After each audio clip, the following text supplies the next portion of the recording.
नमस्कार दोस्तों, स्वागत है आपका हमारे चैनल में। नमस्ते जी स्टोरी इन हिंदी पर वीडियो शुरू करने से पहले आप से एक छोटा सा निवेदन है। कृपया वीडियो को लाइक और चैनल को सब्सक्राइब जरूर करें ताकि हमारी नई कहानी सबसे पहले आप तक पहुंचे। तो चलिए कहानी शुरू करते हैं। पति पत्नी की प्रेम कहानी। मैं इस कहानी को लिखते वक्त महसूस करता हूँ कि शायद कभी कभी झगड़े ही रिश्तों में गहराई लाते हैं। ये कहानी दिलजीत और अंकिता की कहानी है। दो डॉक्टर एक दूसरे के बिना नहीं रह सकते, लेकिन साथ भी नहीं रह पाते। उनकी जिंदगी में कुछ ऐसा हुआ जो उनके रिश्ते को हमेशा के लिए बदल देता है। दिलजीत और अंकिता की मुलाकात लाइफ केयर हॉस्पिटल में हुई थी। अंकिता नई थी और दिलजीत सीनियर। जैसे ही अंकिता ने हॉस्पिटल ज्वाइन किया, उसने दिलजीत की गंभीरता और प्रोफेशनलिज्म देखा। लेकिन जैसे जैसे दोनों ने एक दूसरे को जाना, उनकी दोस्ती प्यार में बदल गई। दोनों ने शादी कर ली और कुछ साल तक सब कुछ बिल्कुल सही चलता रहा। लेकिन जैसे जैसे समय बीता, झगड़े शुरू हो गए। पहले छोटे छोटे मुद्दों पर झगड़े हुए, फिर वो बड़े होते गए। लेकिन हर झगड़े के बाद दोनों एक दूसरे से और भी ज़्यादा प्यार करने लगे। ये झगड़े उनके रिश्ते का हिस्सा बन गए थे। लेकिन वो दिन आया जिसने सब कुछ बदल दिया। एक दिन अंकिता हॉस्पिटल से घर आए तो देखा कि घर के दरवाजे पर एक नोट चिपका हुआ था। दिलजीत ने लिखा था, मैं बाहर जा रहा हूँ, वापस कब आऊँगा नहीं पता। अंकिता को पहले तो गुस्सा आया, फिर चिंता हुई। उसने दिलजीत को कॉल किया लेकिन फ़ोन बंद था।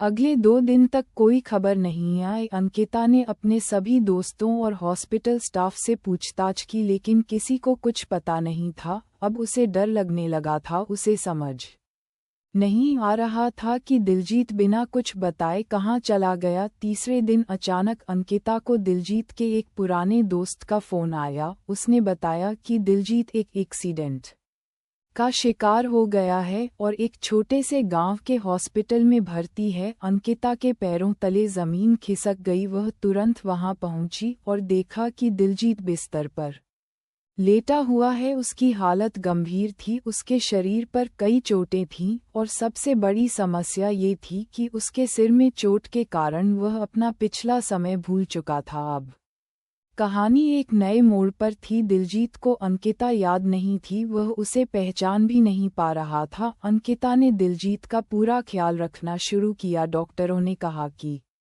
उसे धीरे धीरे सब याद आ सकता है, लेकिन इसमें समय लगेगा। अंकिता ने हार नहीं मानी। उसने हर दिन दिलजीत को उनके पुराने पलों के बारे में बताना शुरू किया। शादी की तस्वीरें दिखाईं, उनकी पहली मुलाकात की बातें कीं और उन झगड़ों की भी याद दिलाई जो कभी उनकी जिंदगी का हिस्सा थे। दिलजीत चुपचाप सुनता रहा, लेकिन उसकी आंखों में कोई पहचान नहीं थी। अंकिता अब टूटने लगी थी, लेकिन उसने खुद को संभाला। उसने सोचा कि अगर दिलजीत को सब याद नहीं आता तो भी वह उसके साथ खड़ी रहेगी।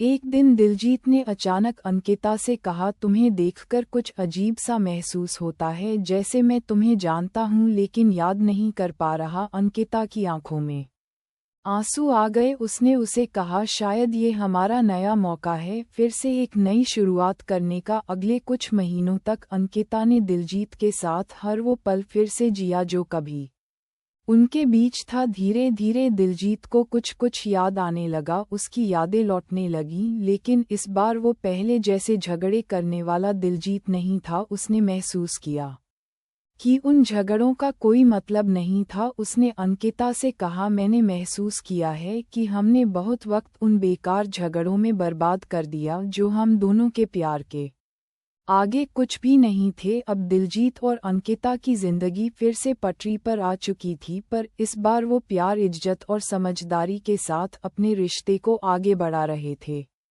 झगड़े अब भी होते थे, लेकिन वो झगड़े अब प्यार की मिठास में घुल चुके थे। उन्होंने सीखा था कि जिंदगी में छोटे छोटे पल ही सबसे बड़े होते हैं और उन पलों को झगड़ों में बर्बाद नहीं करना चाहिए।